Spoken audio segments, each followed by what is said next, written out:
The Justice, Development and Peace Caritas Initiative (JDPCI) has facilitated a 7 million naira grant for 70 vulnerable persons, including persons with disabilities, in the Federal Capital Territory. Speaking at the closing ceremony, Executive Director of the initiative said the initiative aligned with the vision of Archbishop Ignatius Kaigama to support the vulnerable.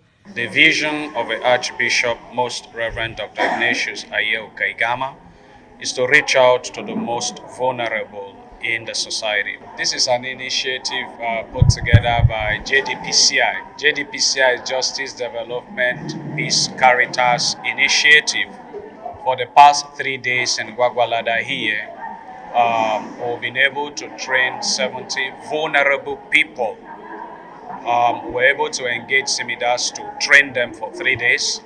And at the end of this training, we've been able to empower them financially. And in our process of selection, we made sure that these were people struggling with different businesses that they are doing. So we had to train them. After the training, then we empowered them financially to see how the church we intervene and reduce pain or whatever they are going through. And as you can see from their faces, they are very, very happy.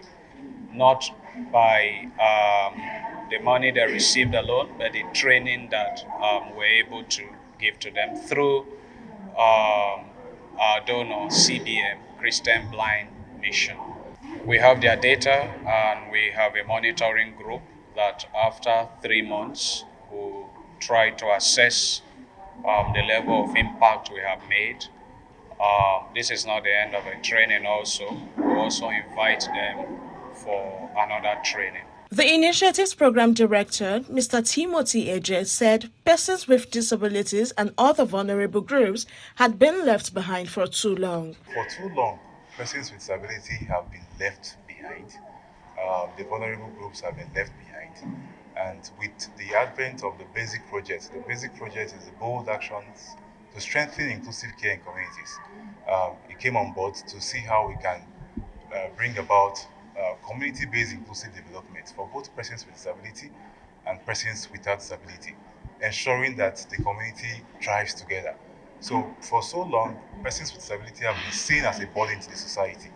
But with this project and this model, which we're implementing, we have been able to show to the entire society that persons with disability, they have capacity. Other vulnerable persons in the community, they have capacity. And if we work together, the society can be better. One beneficiary, Mrs. Comfort Shewa, described the training as a privilege and pledged to apply the skills she gained. Sincerely speaking, I'm privileged to be part of this training.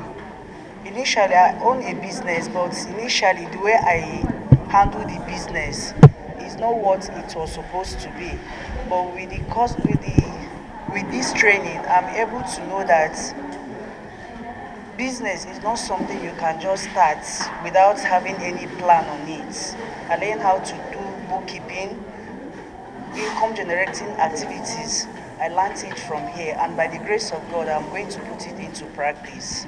Another beneficiary, Ms. Sarah Ijami, who spoke through a sign language interpreter, expressed gratitude for inclusion in the program. I've come to this program and I've learned, and it has helped us how to be a business. And I thank this program for coming up with the support of CBN, and I've learned many things. One of the things I've learned is how to be innovative in my business. And also I learned on value added. And I also thank the organizer of this program for adding people with disability, although we are into business, to know how to develop our business through record keeping and to help ourselves and in the society. And I thank God that I've come and have listened.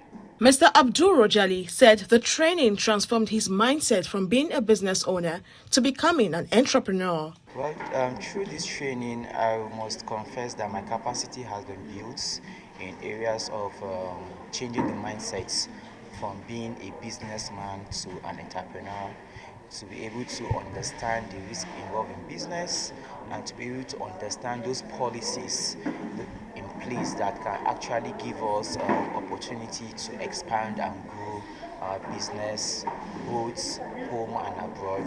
Because during the train we're able to understand that Mr. Medan has been doing a lot of things that will help us to have access to resources and also help us to expand our reach. But without platforms like this, I'm very sure most of us here wouldn't have get to know about these kind of things. And also the training, the stipend that comes after the training will also help us, help our business to expand, help us to reach untapped markets, and also help us to know how we have financial discipline and management, so that we don't just do business and every day we keep shouting no capital, no capital. However, the capital we have, it will help us to see how we grow it and just focus on expanding the business.